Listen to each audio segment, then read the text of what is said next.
This is QTV News. I am Ansmana Esonyasi and thanks for joining us. Our top stories. 6 drug suspects arrested in the West Coast region. 50-year-old woman among the arrestees. Anti-crime unit make arrest and recover stolen goods. 1 suspect is accused of stealing phones worth $5 million. UNICEF donates vehicle to social welfare. Donation to improve mobility for child protection systems. Those are our top stories. Now the news in detail.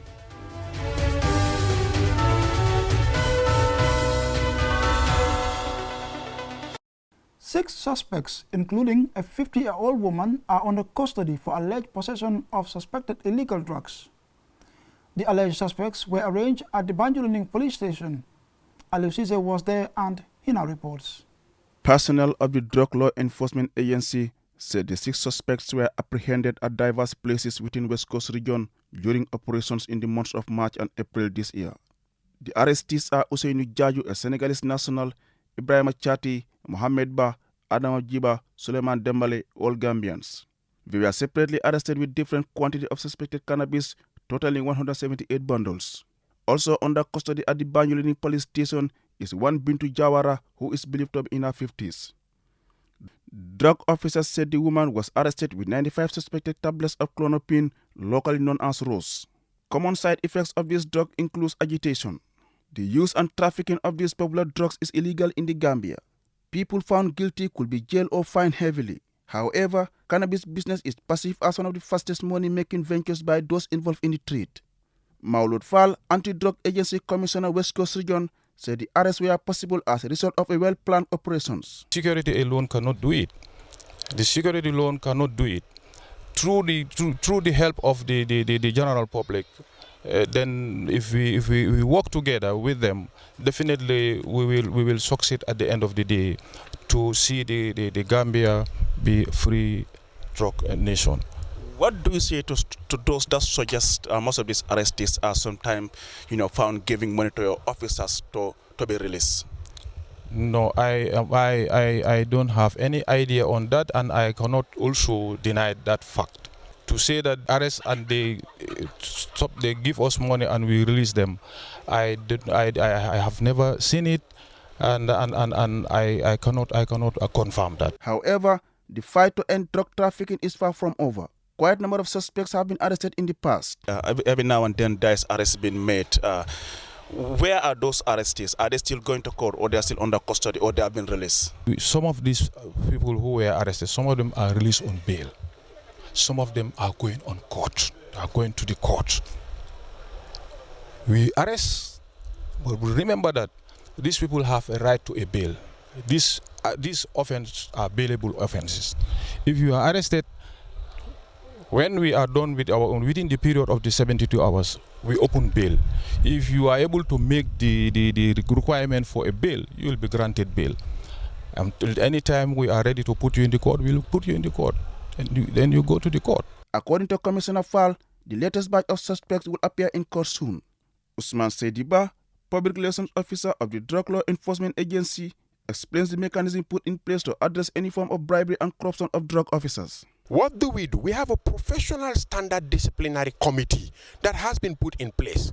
The agency has a code of conduct that is shared to every staff of this agency. We have staff service rules that is shared with every staff of this agency. So therefore, what we used to do in our outreach program is to tell members of the public where such a situation exists, let them come forward, and then the matter will be investigated, and then the person who is found wanting will be arranged accordingly or dealt with according to the provisions of the law that we have. That is both the Drug Control Act, the laws of the Gambia, our service rule, and our code of conduct. But remember, he who calls for equity must come with clean hands. When you talk about corruption, it goes with bribery. In most instances, most of these people will talk about this. But when you arrest their family members, the first thing that comes to their mind is, how do we settle this case? He calls for people to join the crusade to end the trafficking of drugs, which is harmful to the health of users. Reporting for QTV News, I am Aliou Cisse. The anti-crime unit of the Gambia Police Force on Thursday brought suspected thieves and arraigned them with stolen items worth $5 million before the local press at its headquarters in Bijilo. According to the police PRO ASP Lamin Jai, the suspects were operating in the Greater Banjul area. Babukar C reports. The stolen items include mobile phones, watches, a truck trailer, a motorbike, and flat-screen TVs. According to the police PRO, the suspects are always armed with heavy weapons ready to break shops and stores. The anti-crime unit has also arrested individuals suspected of being linked to the famous Bartes shop break-in, where 2 boxes of mobile phones worth $5 million were stolen. ASP Lamin Jai explained to the press that the key arrests were made within the Greater Banjul, beginning with a 3-man gang. These 3 individuals are very organized in the way they go about the breaking activities that they do. You will understand that these individuals have conspired among themselves and then went into several homes within Kololi, within Serekunda and its vicinities, breaking into several homes. And if you look at over there where you have taken videos or footages of the items there, you will realize that there are several flat screen televisions there. These are all items that are found with these people. Also, there is a vehicle behind that you have also taken. This vehicle too is also among items that are recovered from these individuals. And also, they went into one compound where they stole $7,000, $700, 2 S9 mobile phones, and also several amount of jewelries as well. Now, what is very interesting about this individual is that they have collaborators and they have partners in crime, that anytime they conduct their breaking activities, they will involve these individuals. This is why if you look at these people, there is also another individual called Musa Ba, who was also conspiring with this individual to even sell that vehicle as far as Casamance. You will understand that the vehicle here had been recovered by the police all the way from Casamance, because when they stole the vehicle, they have sought the assistance of this Musaba, who took the vehicle all the way to Casamance to sell it out. But the effort of the anti-crime unit, the dedication of officers of the anti-crime unit resulted to the recovery of this vehicle, and today it is here. Not only that too, but during the course of this investigation, it is also revealed that one Mas Njai, who is also among them here, is also a partner and collaborator of these 3 individuals who, when investigations went further, it is revealed that the famous break-in that took place at Serekunda Bartes, I'm sure many people must have heard this, where a mobile shop was broken into and 2 bags of full of mobile phones were stolen. When the cost of these phones were estimated, it was estimated to a staggering amount of close to $5 million that was taken from this shop. And this individual here, Mas Njai, is connected to that breaking as we speak right now.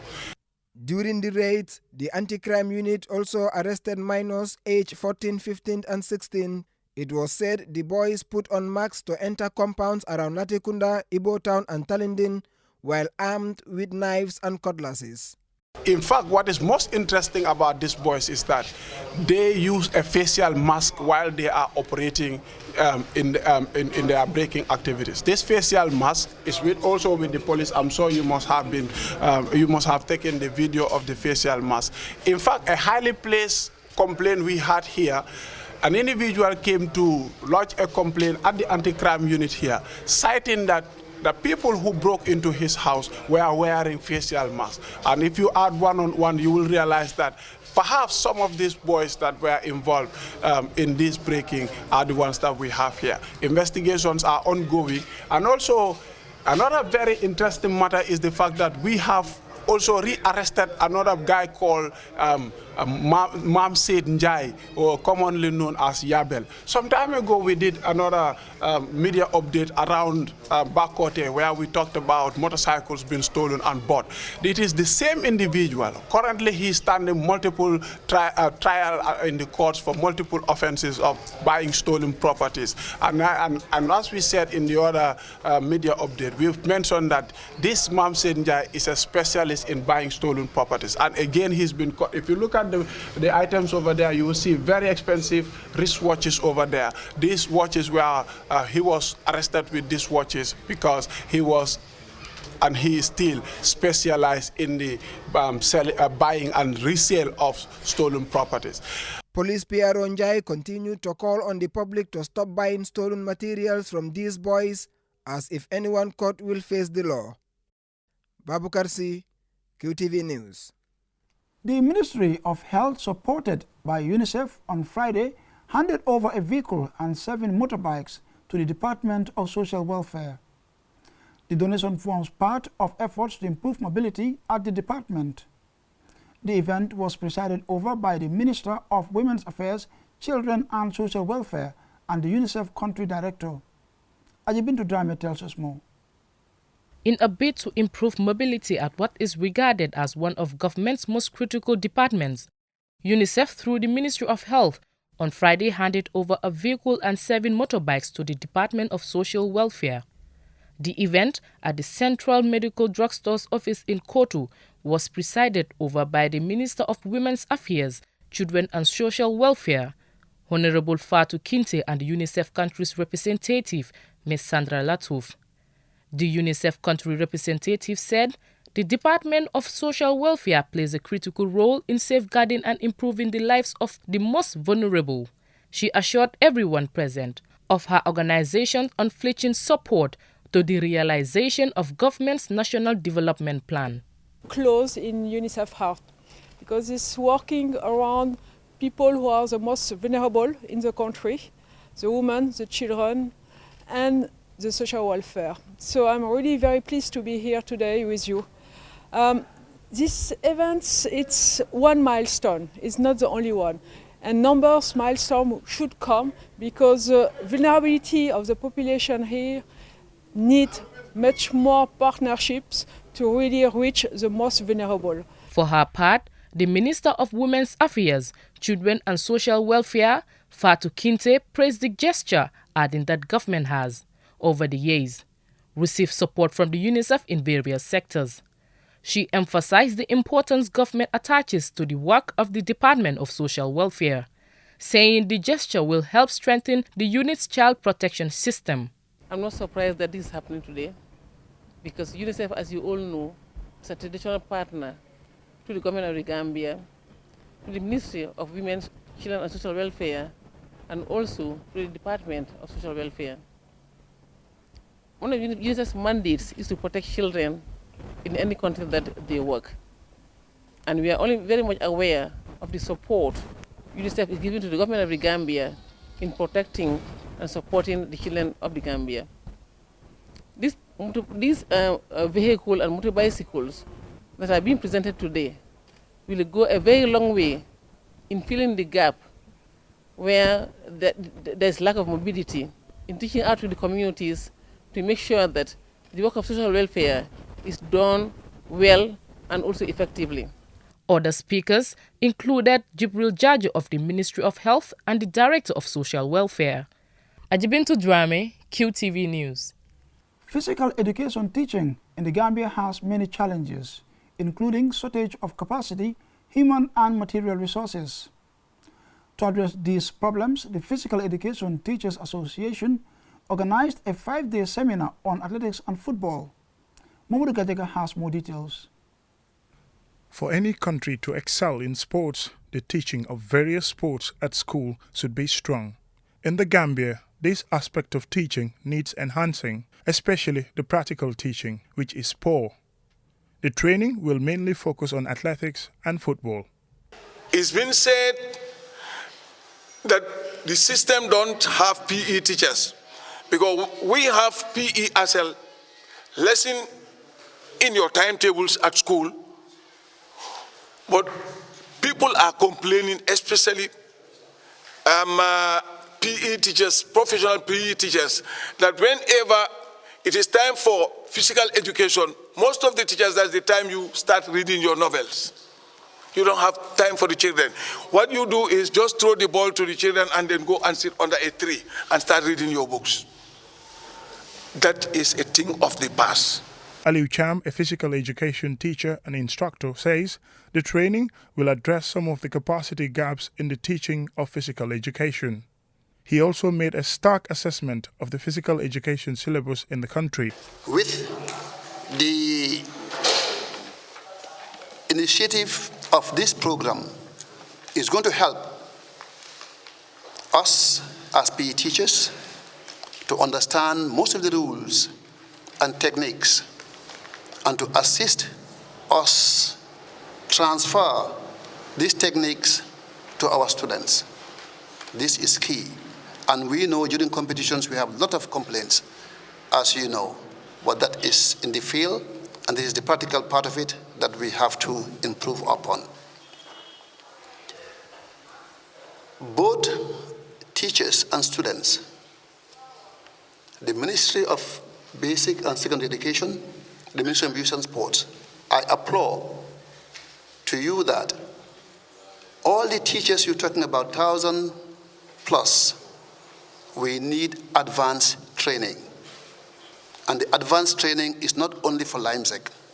You have other universities, you have other countries that are willing to offer training. We want you to benefit from those training.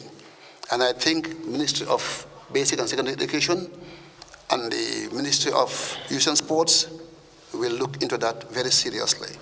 Mahmoud Jawla, Deputy Executive Director at the National Sports Council, represented the Minister of Sports. He emphasized the support of the ministry to physical education.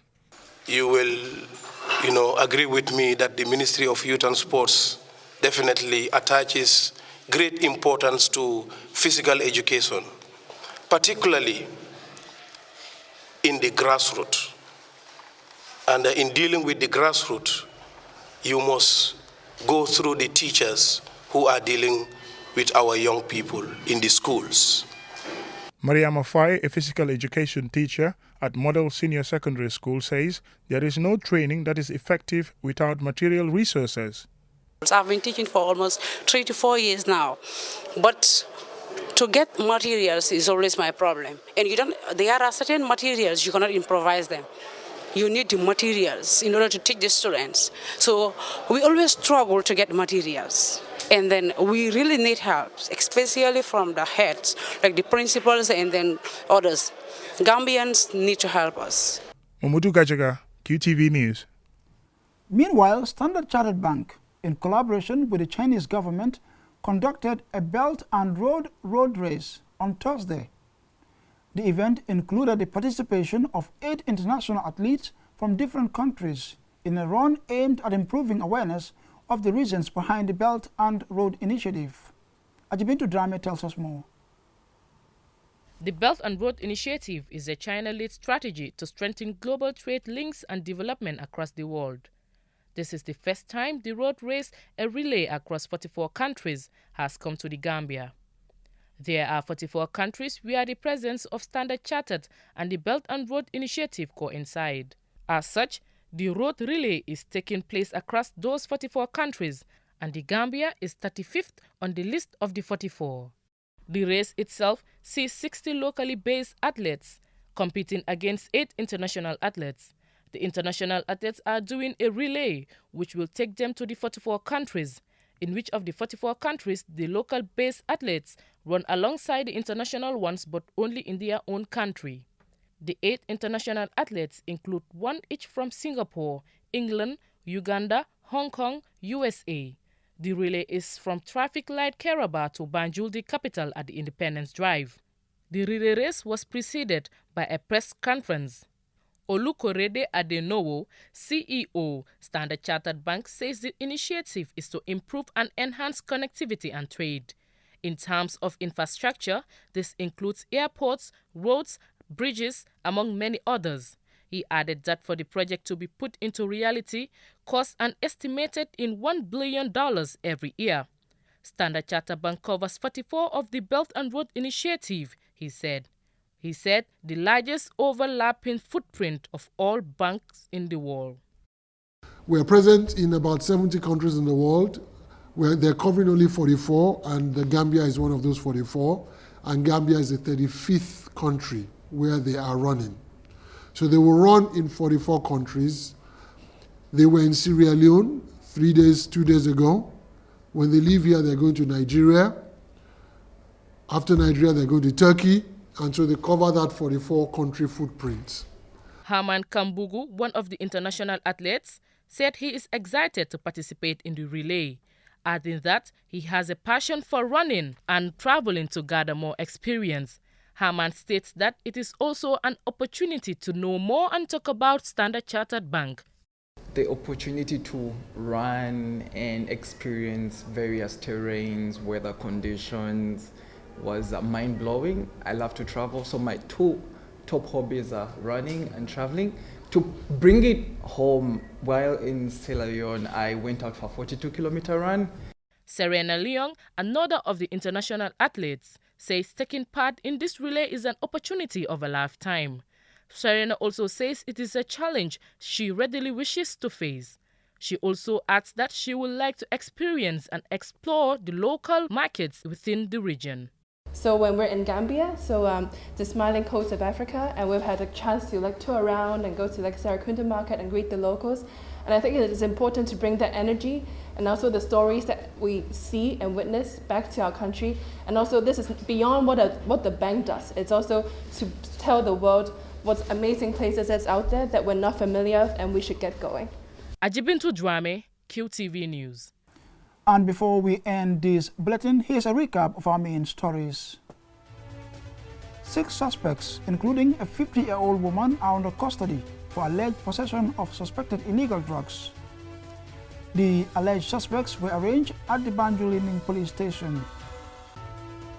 The anti-crime unit of the Gambia Police Force on Thursday brought suspected thieves and arraigned them with stolen items worth $5 million before the local press at its headquarters in Bijelo.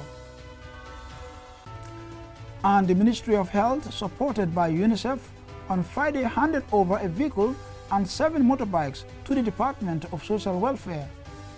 The donation forms part of efforts to improve mobility at the department.